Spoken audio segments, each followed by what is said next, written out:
Harish Rao సవాల్కు Jaggareddy counter ఇచ్చారు. ప్రతిసారి తనకు ప్రాజెక్ట్ అప్పగించాలంటున్నారని, బీఆర్ఎస్ లో ఉంటే ఎలా సాధ్యమవుతుందన్నారు. కాంగ్రెస్ లోకి వచ్చే ఉద్దేశం ఏదైనా ఉందేమో అన్నారు. కాంగ్రెస్ సభ్యత్వం తీసుకుంటే అప్పుడు ఆలోచిస్తామన్నారు జగ్గారెడ్డి.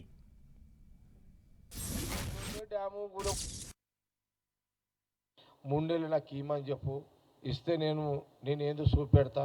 ఆ 3 ఏళ్ళుండే డ్యాము కూలగొట్టిట్టాడు కట్టినావు. ఇప్పుడు 3 నెలలు నీకు ఇచ్చి ఎవడు పీక కోసుకోవాలి? నీకు మరీ అంత ఏదన్నా చెయ్యాలనుకుంటే మరి ఇప్పుడు కాంగ్రెస్ గవర్నమెంట్, కాంగ్రెస్ పార్టీ, మరి చెప్పు, మరి నువ్వు కాంగ్రెస్ పార్టీలోకి వస్తావా? మరి కాంగ్రెస్ పార్టీలో జాయిన్ అవుతావా? జాయిన్ అయితే మరి చెప్పు. మరి నేను అప్పుడు సీఎం రేవంత్ రెడ్డి గారు, ఉత్తమ్ రెడ్డి గారు, సరే మరి మన పార్టీలోకి వచ్చిండు కదా,